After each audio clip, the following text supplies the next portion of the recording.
மக்கள் அணியாக, மக்களை விரும்பும் அணியாக, மக்கள் விரும்பும் அணியாக களம் காண்டோம். 1967 and 1977 தேர்தல்கள் வாயிலாக அமைந்த சாமானியர்களின் அரசை போலவே 2026 சட்டமன்ற தேர்தல் வாயிலாக தமிழக வெற்றிக் கழகமும் சாமானியர்களின் அரசையை அமைக்கும் என்று மக்களிடம் தீர்மானமாக கூறினோம்.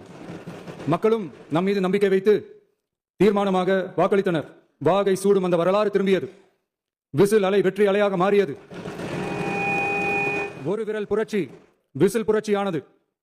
கட்சி ஆரம்பித்த 3 ஆண்டுகளுக்குள் 34.92% 1,72,26,208 வாக்குகளை மக்கள் தந்தனர்.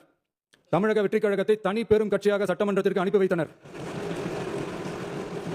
கட்சி ஆரம்பித்த 3 ஆண்டுகளுக்குள்ளேயே மிக மிக சிறிய அளவில் ஒரு நூல் இழைவில் தனி பெரும்பான்மை கொஞ்சம் தள்ளி போயிருக்கிறது.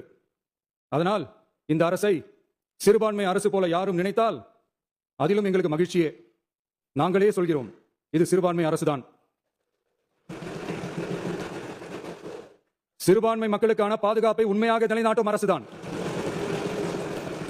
அது மட்டுமல்ல, பெண்கள், குழந்தைகள், முதியோர்கள், இளைஞர்கள், அரசு ஊழியர்கள், ஆசிரியர்கள் மற்றும் உழைக்கும் வர்க்கத்தினர் என அனைத்து மக்களுக்குமாக அமைந்த அரசுதான் இந்த அரசு. அந்த நம்பிக்கை அனைவருக்கும் ஏற்பட்டதால் தான் இந்த நம்பிக்கை தீர்மானத்தில் அது நிரூபிக்கப்பட்டிருக்கிறது. இந்த நேரத்தில் இந்த மாமன்றத்தில் நமது அரசு சார்பாக சில உத்தரவாதங்களை நான் தர வேண்டும் என்று விரும்புகிறேன். தமிழக வெற்றிக் கழகத்தின் கொள்கை தலைவர்களான தந்தை பெரியார், பெருந்தலைவர் காமராஜர், அண்ணல் அம்பேத்கர், வீரமங்க வேலு நாச்சியார், மக்கள் சேவகர் அஞ்சலை அம்மாள் ஆகியோரின் வழிகாட்டுதலுடன் இந்த மக்கள் அரசு மனசாட்சி உள்ள மக்களாட்சியை தரும் என்று உறுதியளிக்கிறேன். சமூக நீதி, சமநீதி, சம வாய்ப்புடன், உண்மையான உறுதியான ஜனநாயகத்துடன், மதச்சார்பற்ற சமூக நீதி கொள்கைகளுடன் இந்த அரசு நடக்கும். அதில் சிறிதும் மாற்றமில்லை. நம்முடைய இந்த ஆழமான நம்பிக்கையை மனதார நம்பி வாக்களித்த அனைத்து இயக்கங்களின் தலைவர்களுக்கும் அந்த இயக்கங்களை சேர்ந்த மாண்புமிகு உறுப்பினர்களுக்கும் மீண்டும் நன்றியை தெரிவித்துக் கொள்கிறேன்.